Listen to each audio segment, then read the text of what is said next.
kulanti wanaagsan asxaabay meel kastood naga daawanaysaan ku soo dhowaada barnaamijkeennii koowaad maanta waa khamiis taariikhduna waa 16 abriil 2026 qodobada barnaamijka waxay noqon doonaan dhammaantood wararkii soo kordhay tan iyo intaynu kala maqnayn ee xaaladda gobolka bariga dhexe waxaynu marka hore ku bilaabaynaa waanwaantii bakistaaniyiintu ay wadeen halkay maraysaa xalay waxay noo joogtay taliyaha ciidamada Bakistan iyo wafdi uu hogaaminayo inay ka degeen magaalada Tahraan ee caasimadda dalka Iiraan iyagoo la sheegay inay Iiraaniyiinta u gudbiyeen fariin ay ka sideen Mareykanka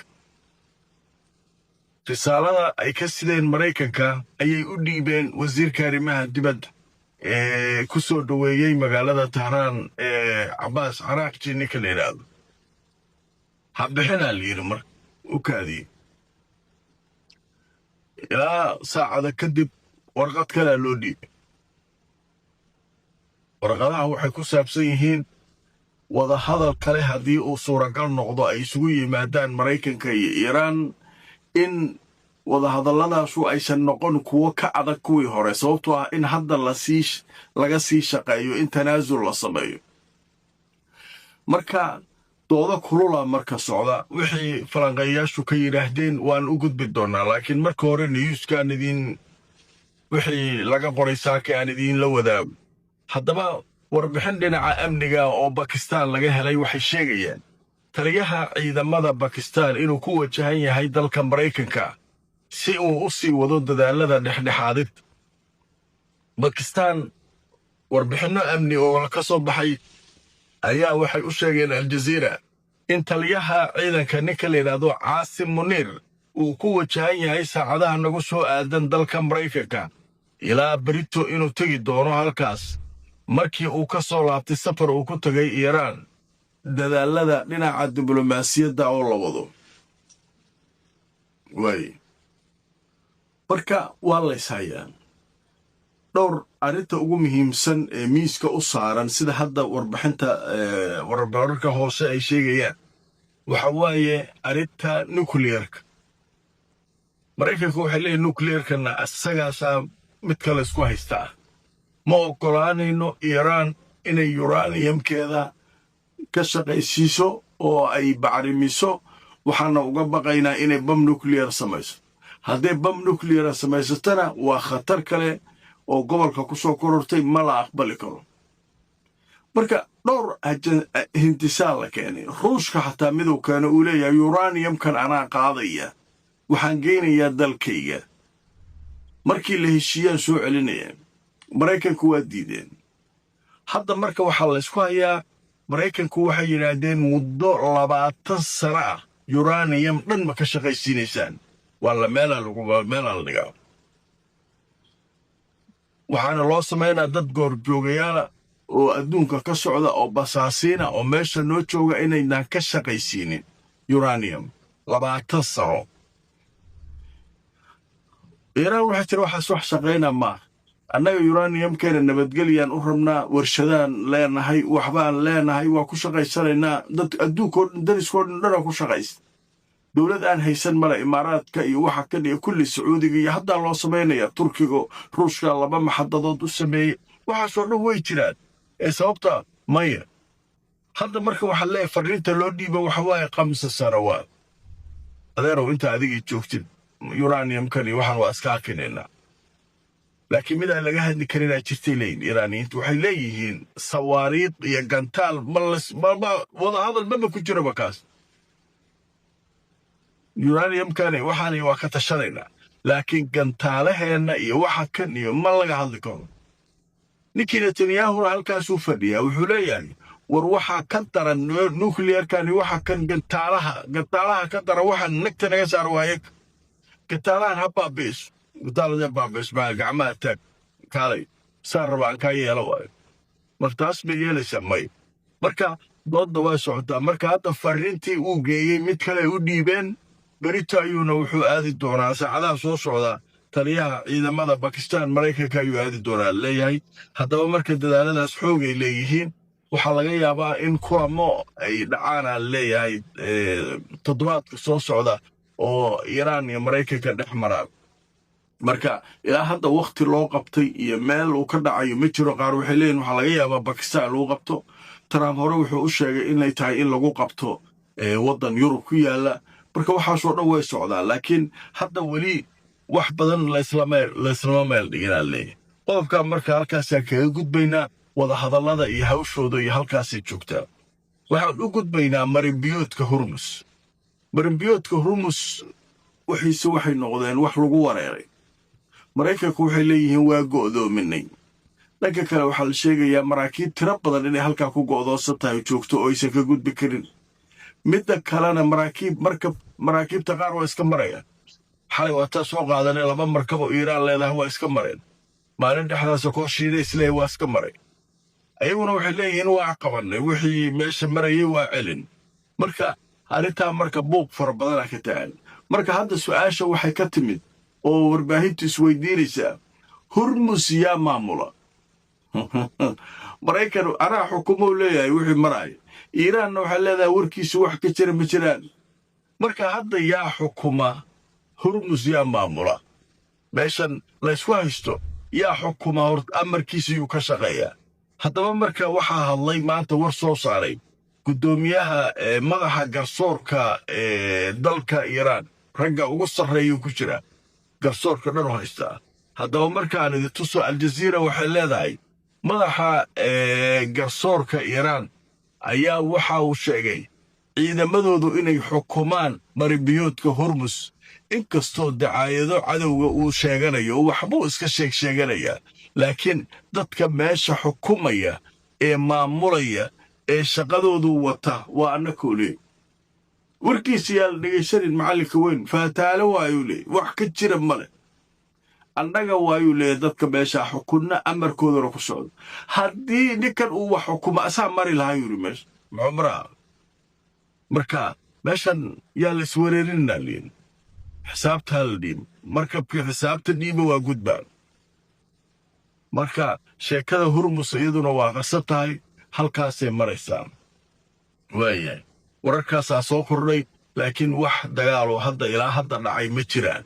laakiin meesha maraykanna waa joogaa. iiraanna waxay leedahay anaa meesha kaaba ka ah. maraykanna wuxuu leeyahay anaa kaaba ka. haddaan kaaba ka tahay marraa imaan lahaydaan taagan. marka hawshaasu halkaasay joogtaa. dhanka kale iiraan waxay soo saartay saakay war ay leedahay dagaalaa loo diyaargaroobayaa. annagu marnaba ma aaminayno nimankan wareersan netanyahu iyo trump ma aaminayni dheh. nimankan waxay rabaan ismay karaan. marka maxaa socday? waxbarashadii iskuullada oo dhan markii dagaalladu socdeen waxaa laga dhigay waxbarasho qofka gurigiisa isagoo jooga, macallinka gurigiisa jooga ayaa ardayda uu wax bari jiray. macnaha iskuullada in la tago waa la joojiyey. sidii arday loo laayey markii dagaalka bilowgiisii ayaa dowladdu joojisay. hadda marka waxay dowladdu soo saartay wakhti aan la cayimin guryaha lagu sii baran doonaa ay tiri waxbarashada. niman la aaminayo maa iskuul laguma noqonayo. macallinka gurigiisa isagoo joogo, ardayda guryahooda iyagoo jooga ayuu waxbarashadii sidaa ku sii wadi doonaa. haddaba markaan idin tuso wararkii ugu dambeeyey, waxaa la kordhiyey xilliga waxbarashada maaragtay iskuullada aan ahayn guryaha iyagoo jooga ardayda iyo macallinka gurigiisa jooga. maaragtay waxbarashada fog ayaa la yidhahdaa, ayaa la kordhiyey wakhtigeeda ilaa wakhti aan loo qaban weliba oo aan la dhihin wakhtigaasay ku eg tahay.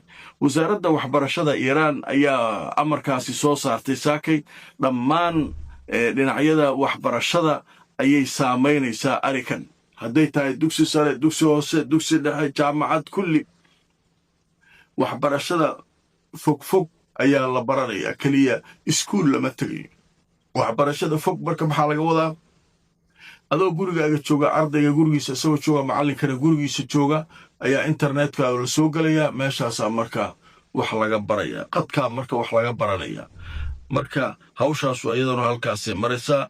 marka taa macnaheedu waxay ka dhigantaa laleeyahay iiraan inaysan nimankan aaminayn, oo macnaha wadahadalaa socdo, kanaa socdo. aaminaad ma jirto meeshan. xilli walbaa dagaal ku dhici karaa. marka xabad joojintaa lagu jiraa. weli xabad joojintii lama kordhinin. maraykankii waa diideenaa leeyahay xabad joojinta in la kordhiyo. waxaan door bidaynaa dheen in heshiis la gaaro. marka taas iyaduna halkaasay joogtaa. dhanka kale ninkii Trump ahaa wuxuu yidhi waxaa maanta wada hadlaya madaxda wadamada Lubnaan iyo Israa'iil. macnaha madaxweynaha Lubnaan iyo ra'iisul wasaaraha Israa'iil ayaa hadlaya. macnaheed inay kulmayaan oo ay ishor fariisanayaan ma laakiin telefoon ku wada hadlayaan. dhowr iyo 30 sano ugu dambaysa leeyahay madaxda dadka ugu sarreeya madaxda Lubnaan iyo Israa'iil oo wada hadla. marka hadda dhowr arrimood muhiim ah miiska u saaran. Israa'iil waxay taagan tahay Netanyahu wuxuu doonayaa inuu cadaadis ku saaro dowladda Lubnaan inay hubka ka dhigto Hezbollah. laakiin su'aashu waxay tahay Hezbollah hubka ma ka dhigi kartaa dowladda Lubnaan may yaa xoog badan horta. Hezbollah xoog badan maba isku dhow dowladdan jugto ka gelina hadday iswaasho. taas waa midda labaadna wuxuu leeyahay haddaad hubka ka dhigtaan Hezbollah annaguna nabadaan idinla qaadanaynaa. marka waxaa leeyahay nabadda uu ninkan rabo maxay ninkii lahaa soo maahayn Israa'iil al-Kubra samaynaya oo Lubnaan iyo waxa dhan waa qaadanaya wixiisa maba qarsaneen. marka maxay tahay nabadda uu soo wado Hezbollah hubka ka dhiga aan idin qabsado miyaa. marka sheekadu waa halkaasay maraysa. haddaba marka aan intusoo wakaaladda wararka Anadolu waxay leedahay Trump wuxuu sheegay in ay markaa madaxda Israa'iil iyo Lubnaan yeelan doonaan wada hadallo toos ah maalinta Khamiista ah.